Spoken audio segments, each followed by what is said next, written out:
That's fine. So raise your hand if you've seen or at least heard of the movie The Martian. Oh, so that's, I think, everyone. So just for like the few of you that haven't, it's basically about a man that goes on a mission to Mars with his team. He gets left behind and has to try and survive there until help comes back for him. And what may surprise you is that like people going to Mars isn't just science fiction anymore. And today I will inform you about the technology and materials we would use to get to Mars and whether or not we should now that we can.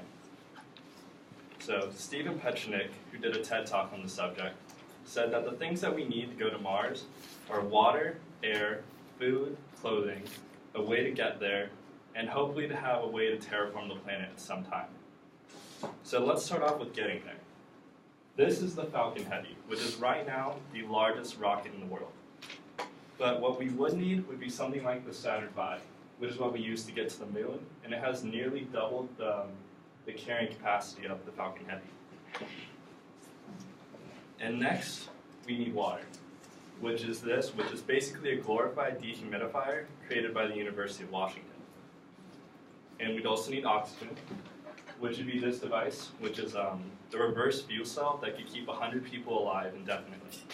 And it was invented by Michael Hecht.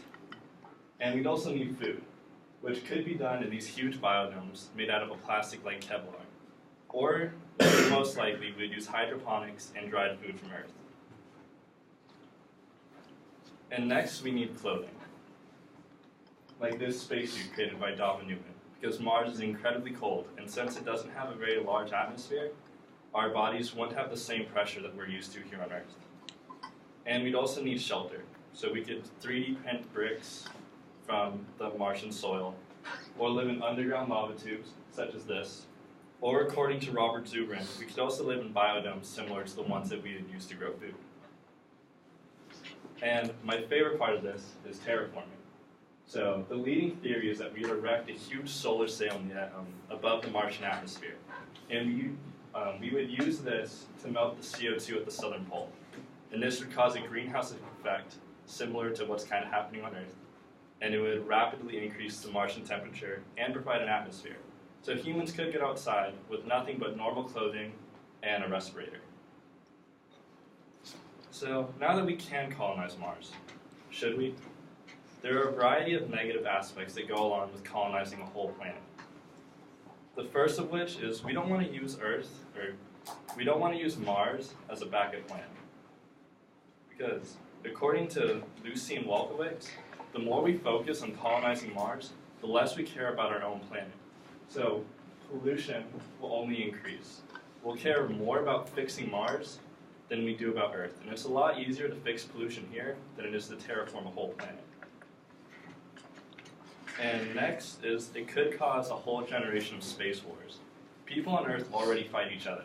Once we start claiming territory on another planet, it will only create worse tensions here on Earth. And that is theorized by Konrad Zojcic, Thomas Wachkiewicz, and Leszek Baran. And there's also an ethical and economic cost. According to Dork Schultz and Paul Davies, it would cost billions of dollars just to send the first expeditions. And the people going on these expeditions would be put at an incredible risk. And it could also be imperialism at an interplanetary scale. According to Dietmar J.N. in his article Colonism and Place Creation on Mars, we would just repeat the same pattern throughout history. Now, these negatives may seem daunting, but colonization does have its fair share of positive attributes. First of all, it could be a safety net. There are a lot of things that threaten humans other than ourselves. There could be a natural catastrophe, such as a chain of volcanoes going off, and the biggest threat to humans in the future would be an asteroid similar to which that killed the dinosaurs. And it is economically viable. In Robert Zubrin's article, he said, as long as tech continues to get better, prices will continue to drop. And Mars is a great location to mine the asteroid belts that are close to it. And cost to get someone to Mars could be as low as $30,000 as long as we have the technology to make it that low. And right now, it's about $300,000 to $200,000, which is only the price of buying a house. And lastly, what I think is the most important, is that humans have a pioneering spirit. Like, since the beginning of human history, we have spread out across the globe because we are curious and we want to experience new things. And space is just the final frontier for humans to go to. Even back in 2012, according to Paul Davies, volunteers were lining up by the thousands to go to Mars. And they said it will be up to a handful of adventurers and dedicated individuals to accept a modest risk of catastrophic failure to further the human race into the stars. Now, whether you agree with colonization or not, it is undeniable that this will be a decision made by our generation.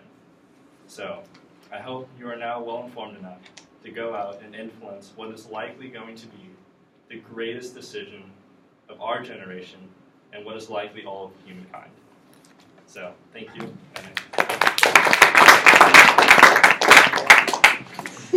Well, I lost it at the end. Okay, what happened?